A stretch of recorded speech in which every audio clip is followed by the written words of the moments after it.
Buildup మాటలు నాకు అర్థం కావట్లేదు. ఈరోజు మాటలు తగ్గించుకోవాలి. విద్యాశాఖ మంత్రిగా 100% ఫెయిల్యూర్, మీరు 100% ఫెయిల్యూర్. మళ్ళీ ఏంటో బోత్ ఆర్ నాట్ సేమ్ అని మీ మామ మాటలు చెప్తావు.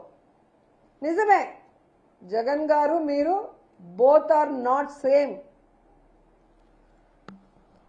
ఓటమి ఎరుగని ధీరుడు జగనన్న, కానీ నువ్వు మొదటిసారే కంటెస్ట్ చేసి ఓడిపోయిన వాడివి.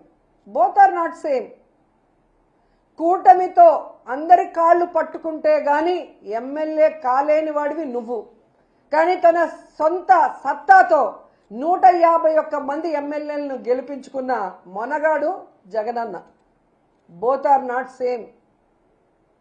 వైఎస్ఆర్ ఆశయాల కోసం పుట్టిన పార్టీ వైఎస్ఆర్సీపీ పార్టీ, కానీ వైస్రాయ్ హోటల్లో వెన్నుపోటులో నిలిచిన పార్టీ మీ పార్టీ. Both are not same. పేద విద్యార్థుల కోసం 43,000 పాఠశాలను నాడు నేడు పనులు స్టార్ట్ చేసిన గొప్ప నాయకుడు జగన్మోహన్ రెడ్డి గారు, కానీ 2 సంవత్సరాల్లో ఒక్క బిల్డింగ్ కి కూడా పూర్తి చేయలేని దద్దమ్మ నువ్వు. Both are not same. ఈరోజు సీఎం అయిన 3 నెలల్లోనే 130,000 మందికి మెరిట్లో ఉద్యోగాలు, ప్రభుత్వ ఉద్యోగాలు ఇచ్చిన గొప్ప నాయకుడు జగన్మోహన్ రెడ్డి గారు, కానీ 15,000 పోస్టులు డిఎస్సి పరీక్షను కూడా మెరిట్లో చేయలేక లీకులు చేసి అమ్ముకున్న పనికిమాలిన నాయకుడు నువ్వు. Both are not same. అలాగే ప్రభుత్వ పాఠశాలలో సిబిఎస్ఈ, ఐబీ, ఇంగ్లీష్ మీడియంను తీసుకొచ్చి పేద విద్యార్థులు కూడా ఐక్యరాజ్య సమితికి వెళ్లి వేదికల మీద మాట్లాడగలిగే స్థాయికి తీసుకువెళ్లిన నాయకుడు జగన్మోహన్ రెడ్డి గారు, కానీ నువ్వు వచ్చిన వెంటనే సిబిఎస్ఈ, ఐబీ, అలాగే ఇంగ్లీష్ మీడియంని, ట్యాబుల్ని అన్నీ తీసేసి కనీసం ఆ పేద విద్యార్థులకు మంచి తిండి కూడా పెట్టలేకుండా వాళ్ళ చావులకు కారణమవుతున్న వ్యక్తి.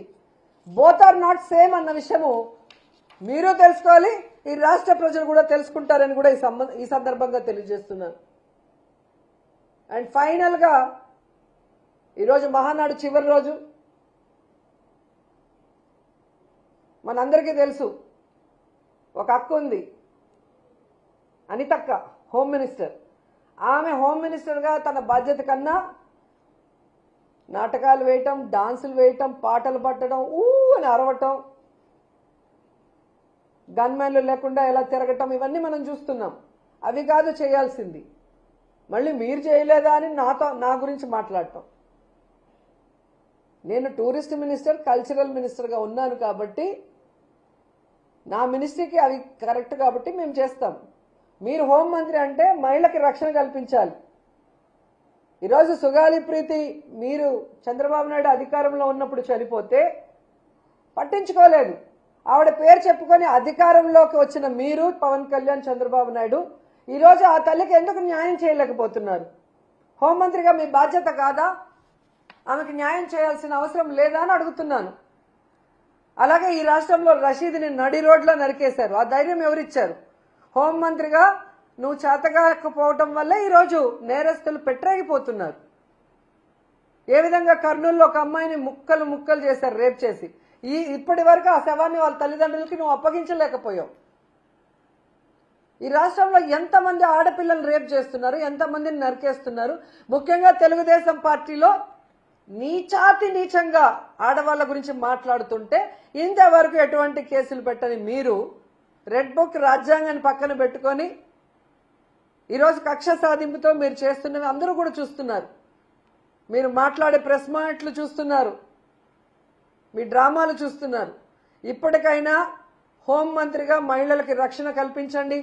ఈ రాష్ట్రంలో లా అండ్ ఆర్డర్ని కంట్రోల్లో పెట్టండి. అవినీతి చేసే వాళ్ళకి అడ్డుకట్ట వేయండి. డ్రగ్స్ ముఖ్యంగా వైజాగ్లో, కుప్పంలో విచ్చలవిడిగా ఉందంటే మీరు చంద్రబాబు నాయుడు సిగ్గుపడాలి. వాటిని కంట్రోల్ చేయండి. యువత జీవితాన్ని నాశనం చేసే ఆ డ్రగ్స్ని అరికట్టడం మానేసి చంద్రబాబు నాయుడుకి లోకేష్కి భజన చేస్తూ జగన్మోహన్ రెడ్డి గారిని మాట్లాడితే ప్రజలు హర్షిస్తారనుకుంటే అది సిగ్గుచేటు.